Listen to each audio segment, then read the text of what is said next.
Hello guys, இன்னைக்கு நம்ம வீடியோவில் எதை பற்றி பார்க்க போகிறோன்னா இஓக்யூலேயே மெட்டீரியல் யூசேஜ் வந்துட்டு யூனிட்ஸில் கொடுக்காம அமௌண்ட்டில் கொடுத்துருப்பாங்க. ஓகேவா? ஸோ அந்த மாதிரி சம்ஸ் வந்துட்டு எப்படி சால்வ் பண்ணுறது அப்படின்னு தான் பார்க்க போகிறோம். ஃபஸ்ட்டு நம்ம கொஷின் படிச்சிடலாம். Find out the economic ordering quantity from the following particulars. Annual usage 1,20,000, cost of placing one order 60 rupees, annual carrying cost 10% of inventory value.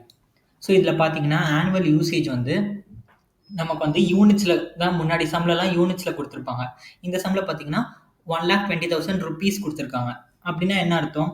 அதாவது 1,20,000 worth குட்ஸ் தான் நமக்கு வந்து இந்த வருஷம் வந்துட்டு நமக்கு 1,20,000 worth குட்ஸ் தான் நமக்கு தேவை அப்படின்றது தான் அதுக்கு அர்த்தம். ஓகேவா? ஸோ அவங்க வந்துட்டு 20,000 யூனிட்ஸ் 30,000 யூனிட்ஸ்னு யூனிட்ஸில் கொடுக்காம அந்த யூனிட்ஸுக்கு எவ்வளோ அமௌண்ட்டோ அதை வந்து கொடுத்துட்டாங்க. ஓகேவா?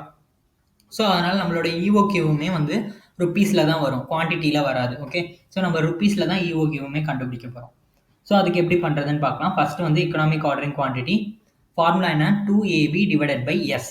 சிஎஸ் முன்னாடி வரும், இதில் வந்துட்டு வெறும் எஸ் மட்டும்தான். ஓகேவா? இங்கே வந்து 10% ஆஃப் இன்வென்ட்ரி வேல்யூ எஸ் மட்டும்தான் கொடுத்துருப்பாங்க. காஸ்ட் பர் யூனிட் கொடுத்துருந்தாங்கன்னா நீங்கள் எடுத்துக்க கூடாது. ஓகேவா? காஸ்ட் பர் யூனிட் வந்து நம்ம யூனிட்ஸில் கண்டுபிடிக்கும் போது தான் காஸ்ட் பர் யூனிட் எடுத்துக்கணும். இங்கே வந்து ருப்பீஸில் கண்டுபிடிக்க போகிறோம். கரெக்டாக? ஸோ அதனால் வந்து காஸ்ட் பர் யூனிட் எடுத்துக்கூடாது. சப்போஸ் கொடுத்துருந்தாலும் உங்களை கன்ஃபியூஸ் பண்ணுறதுக்காக கொடுத்துருப்பாங்க, நீங்கள் வந்துட்டு அதை கன்சிடர் பண்ணக்கூடாது.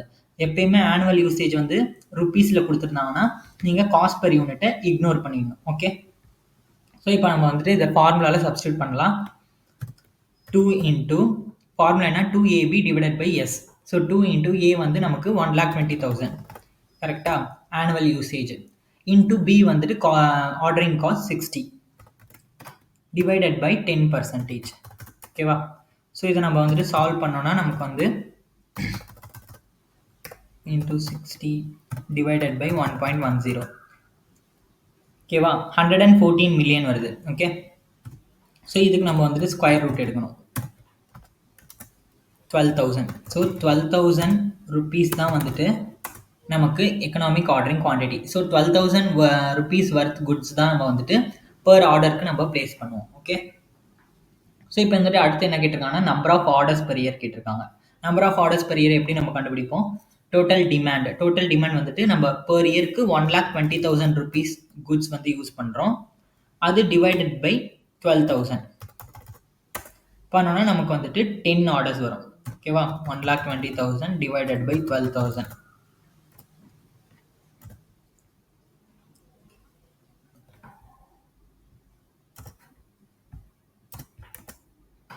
Okay, so 10 orders. அடுத்தது வந்துட்டு நமக்கு ஃப்ரீக்வன்சி ஆஃப் ஆர்டர்ஸ் கேட்டிருக்காங்க. ஃப்ரீக்வன்சி ஆஃப் ஆர்டர்ஸ் ஃபார்முலா என்ன? Days or months in a year divided by number of orders per annum. 365 days divided by number of orders வந்து 10 நம்ம கண்டுபிடிச்சது. ஸோ நம்ம சால்வ் பண்ணோம்னா 37 days வரும். ஓகேவா?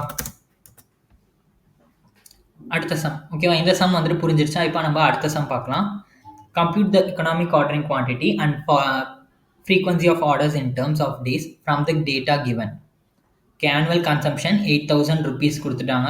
ஆர்டரிங் காஸ்ட் வந்து 25 rupees per order. Annual carrying cost வந்து 10%. ஸோ இதை நம்ம அப்படியே ஃபார்முலாவில் சப்ஸ்டியூட் பண்ண வேண்டியதான். 2 இன்ட்டு ஏ வந்து 8,000 இன்ட்டு பி வந்து 25 ordering cost divided by 10%, 0.10. So பண்ணோன்னா நமக்கு வந்துட்டு ஆன்சர் எவ்வளோ வரும்?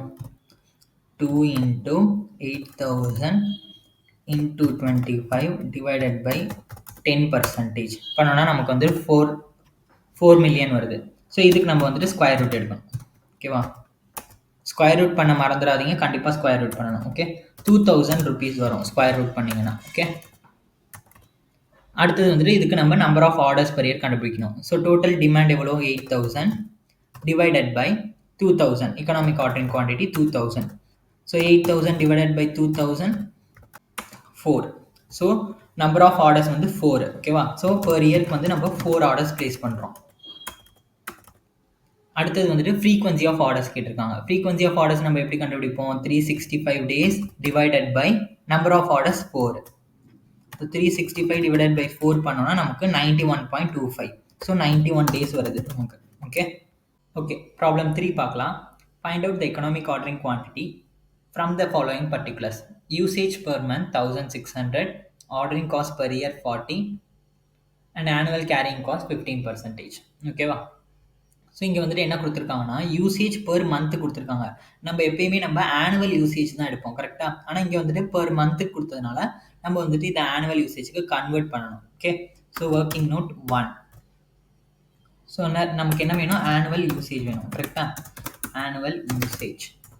ஸோ அதுக்கு ஃபார்முலா என்ன? எப்படி நம்ம வந்துட்டு ஆனுவல் யூசேஜுக்கு கன்வெர்ட் பண்ணுவோம்? யூசேஜ் பெர் மந்த் இன்டூ 12, கரெக்டாக? ஏன்னா பெர் மந்த்துக்கு கொடுத்துருக்காங்க, நம்ம ஹோல் இயருக்கு வேணும்னா நம்ம 12ஆல் மல்டிப்ளை பண்ணணும், கரெக்டாக? 1600 இன்டூ 12 பண்ணோன்னா எவ்வளோ வரும்? 19,200 வருது. ஓகே, ஸோ அதுதான் நம்மளோட ஆனுவல் யூசேஜ். ஸோ இப்போ இந்த ஆனுவல் யூசேஜை தான் நம்ம வந்துட்டு ஏவாக கன்சிடர் பண்ணணும். அதை தான் நம்ம ஃபார்முலாவில் சப்ஸ்டியூட் பண்ணணும். ஓகே, ஸோ இப்போ இஓக்யூ கண்டுபிடிக்கிறதுக்கு ஃபார்முலாவில் சப்ஸ்டியூட் பண்ணலாம். 2 இன்ட்டு ஏ வந்துட்டு எவ்வளோ? 19,200 நம்ம கண்டுபிடிச்சோம்ல, அது into 40 ordering cost divided by S வந்துட்டு என்னது? Annual carrying cost 15%, 0.15. So 2 into 19,200 into 40 divided by 0.15 பண்ணோன்னா நமக்கு 10.24 மில்லியன் ஆன்சர் வருது. ஓகே, ஸோ அதுக்கு வந்து ஸ்கொயர் ரூட் எடுத்தோன்னா நமக்கு 3,200. ஓகே, 3,200 rupees வந்து எக்கனாமிக் ஆர்டரிங் குவான்டிட்டியாக வருது. இப்போ அடுத்தது நம்ம number of orders per year கண்டுபிடிக்கணும். Okay, number of orders per இயருக்கு டோட்டல் டிமாண்ட் எவ்வளோ? டோட்டல் டிமாண்ட் தான் நம்மளோட annual usage 19,200. Okay, divided by economic ordering quantity எவ்வளோ? 3,200. 19,200 divided by 3,200 பண்ணோன்னா எவ்வளோ? 6 orders. Okay, number of orders வந்து 6. ஸோ 6 டைம்ஸ் நம்ம வந்துட்டு ஆர்டர் பிளேஸ் பண்ணுவோம். அடுத்தது வந்துட்டு ஃப்ரீக்வன்சி ஆஃப் ஆர்டர்ஸ் கேட்டிருக்காங்க. ஃப்ரீக்வன்சி ஆஃப் ஆர்டர்ஸ் எப்படி கண்டுபிடிப்போம்? Days or months in a year divided by number of orders per annum. Days எவ்வளோ? 365 divided by number of orders வந்து 6, கரெக்டாக? ஸோ 365 divided by 6 எவ்வளோ? 60.83, அதாவது 61 டேஸ் வருது. ஓகே, ஸோ 61 டேஸ் ஒன்ஸ் நம்ம வந்துட்டு ஒரு ஆர்டர் பிளேஸ் பண்ணுவோம்.